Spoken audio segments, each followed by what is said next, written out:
Hello students, I hope you all are fine and healthy and you all are following the instructions to be safe from COVID-19 infection. So today I am here with the explanation of the topic transportation of minerals in plant. In today's video, I will explain about transportation of water and minerals. So let's begin. Transportation system is less elaborate in plants as compared to animals, including human beings. And this is because the plants are comparatively less active and they require less supply of materials either from outside or synthesized by the plants themselves. The major materials which are needed by plant cells are gases like oxygen and carbon dioxide, water and minerals. These substances are to be supplied from outside. So what are the substances that has to be supplied from outside to the plant? They are oxygen, carbon dioxide, water and minerals. These substances are to be supplied from outside. The other substance needed by all living cells are the organic food and hormones which are synthesized by the plant cells and distributed by the transport system. In this chapter, you have studied nutrition and respiration, where you have learned about the exchange of gases, that is, intake of oxygen and release of carbon dioxide in respiration and intake of carbon dioxide and release of oxygen in photosynthesis. Plants have no problem in obtaining these gases directly from the atmosphere. These gases enter through root hairs in roots, lenticels in woody roots and stem. Now you must be thinking, what are these lenticels? In class 9th, you have studied about bark and cork. When you see a woody tree, you see the bark, they are ruptured at places. Those ruptured places are known as lenticels, where the cells are loosely arranged, and from there diffusion of gases takes place in woody roots and stems and through stomata in leaves and young stems. The exchange of these gases between individual cells and their environment takes place by the process of diffusion.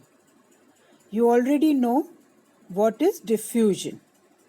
Diffusion is the spontaneous movement of substances, solid, liquid or gases, from higher concentration to lower concentration.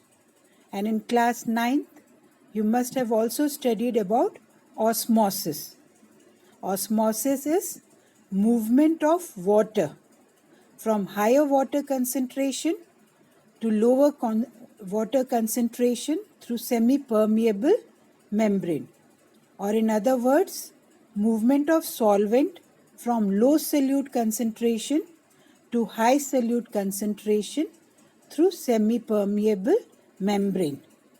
But here I am talking about diffusion.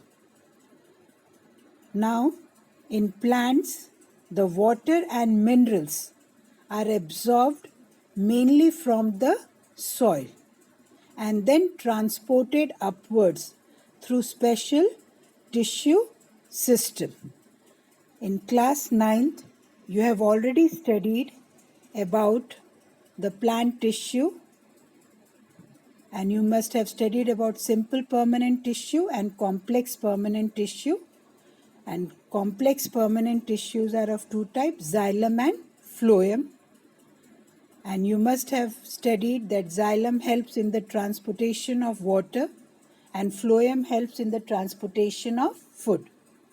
Now, xylem is made up of 4 kinds of cells, that is tracheids, vessels, xylem parenchyma and xylem fibers. Now, of these 4 cells, tracheids, vessels and xylem fibers, they are dead cells. That is why xylem is known as dead tissue.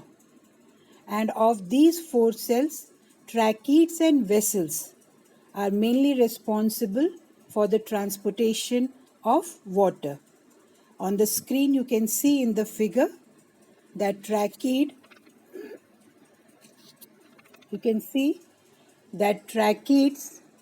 they are long, thin, spindle shaped cells with tapering ends, and they have pits in their thick walls. You can see in the figure, through which water flows from one tracheids to another. And on the screen you can see the xylem vessel, which is tubular structure extending from roots to the top of the plant, and the cells are placed one above the other with the ends wall perforated, forming a continuous tube. So this is how the water is transported with the help of tracheids and vessel. And the next complex tissue is phloem. And phloem is again made up of 4 types of cell, that is sieve tubes, companion cell, phloem parenchyma and phloem fibers. Of all these 4 cells, sieve tubes, companion cell and phloem parenchyma, they are living cells except phloem fibers. So phloem is known as living tissue. And of these 4 cells, sieve tubes and companion cells helps in the transportation of food from one sieve tube to another. You can see the sieve tube with companion cell on the screen. Now we will talk about transportation of water and minerals. And in the next video, I'll explain about transportation of food and other substance. So first, we will talk about transportation of water and minerals. Water is very important chemical required as solvent in many biological processes. You already know that water is a universal solvent. It helps in the translocation of chemical substance and minerals, and perhaps in this manner it maintains the internal communication. The transportation of water and minerals involve 3 steps. First is absorption of water and mineral. Second, ascent of sap or upward movement of water and minerals. And the third step is transpiration, that is loss of water in the form of vapor. On the screen you can see the 3 steps written. Now first we'll talk about absorption of water and minerals. The water and minerals are absorbed by land plants from the soil where it is present in the form of soil solution. The main water absorbing organs are root hairs, and mineral absorbing organs are root epidermal cells at root apex. Water molecules move from higher water potential to lower water potential. That means higher water potential means outside in the soil there are many elements which are absorbed in the form of ions, but the surface area is more and the ions are distributed in larger area. So the water potential is more than the water potential in the cell of the root hair, because there the surface area is less. So there the solute is present in less area, so its concentration is more. So the water potential is less. So now the water moves from outside to inside. That is from higher water potential to lower water potential, and then migrates from cell to cell, passing from epidermis to cortex, from cortex to endodermis, and from endodermis to xylem vessels and tracheids. You can see in the figure. Now we will talk about ascent of sap or upward movement of water and minerals. Sap here means water along with minerals, that is called sap, and movement of water upward along with minerals is known as ascent of sap. Many theories have been put forward to explain the upward movement of water by different scientists. But the two main important theories are, you can see on the screen, root pressure theory, and the second one is transpiration pull and cohesion tension theory. Cohesion tension theory means mutual attraction between water molecules. The water molecules are attracted to each other and they form a continuous pipe. According to root pressure theory, the roots absorb water and exert a pressure. That is the root pressure which pushes the water upward.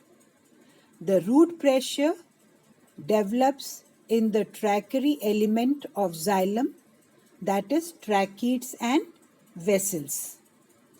The root pressure theory is applicable in small herbs but not in tall trees. So for tall trees, transpiration pull and cohesion tension theory is more better. Transpiration pull and cohesion tension theory explains the upward movement of water in tall trees. According to this theory, the main force responsible for upward movement of water is transpiration pull, generated in leaves, which pulls the water column filled in the xylem tracheids and vessels. And the major events of upward movement of water and mineral is as follows. You can see on the screen, it is written in stepwise manner. The first is the water filled in xylem tracheids and vessel is not pure because it has solute in it. It has several mineral elements dissolved in it. The minerals needed by plants are absorbed from the soil through root hairs and other epidermal cells of root tip. They are taken up in the inorganic form such as nitrates, phosphates, etc. Then the water and minerals absorbed by root hair and other epidermal cells move through root cortex, epidermis, pericycle and reach the xylem. Water and mineral, that is the sap, move upward in the tracheids and vessels of xylem. Vessels are found in the xylem of only flowering plants. In class 9th we have studied flowering plants means angiosperms. So angiosperms possess both tracheids as well as vessels, which help in the transportation of water. And in the non-flowering plants such as cycas and ferns, they possess only tracheids which serve as the main conducting tissues. Now, the xylem tracheids and vessels, as I have told you earlier, they are dead cells and thick-walled. Tracheids are long, thin, spindle-shaped cells with tapering ends. You have already seen the diagram of tracheids, and they have pits in their thick walls through which the water flows from one tracheid to another. And the xylem vessels are tubular structure extending from root to the top of the plants. The cells are placed one above the other with their ends wall perforated. Perforated means the walls are dissolved at some, it is dissolved, forming a continuous pipe. Thus, the lumen of tracheids and vessels are filled with sap, and this sap means the water and minerals. It moves upward from one tracheid to another and from one vessel to another through pits and perforation. The xylem of roots are connected with that of stem, petiole, and veins of leaves. The water and mineral, that is sap, filled inside the xylem capillaries form a continuous column which cannot be broken or pulled away from the xylem valve. Thus, the unbroken water column is just like steel rope which extends from leaves to the roots. If this column is pulled from the top, the entire rope of sap moves upward. In plants, the pull is generated by the process known as transpiration. Then, the loss of water in the form of vapor through transpiration is replenished by movement of fresh supply of water to the leaf, and this creates a suction pressure which pulls the water column upward. So, what is transpiration? It is loss of water in the form of vapors from the living tissues of aerial parts of the plant, and this is what is known as transpiration. Practically, most of the water absorbed by plants is ultimately lost into the atmosphere. Only a very small fraction, that is about 1 to 2%, is used up in photosynthesis and other metabolic activity. So you all must be thinking, then what is the use of transpiration? What is the use of transpiration? So transpiration helps in the absorption and upward movement of water and minerals dissolved in it from roots to the leaves, and it also helps in temperature regulation.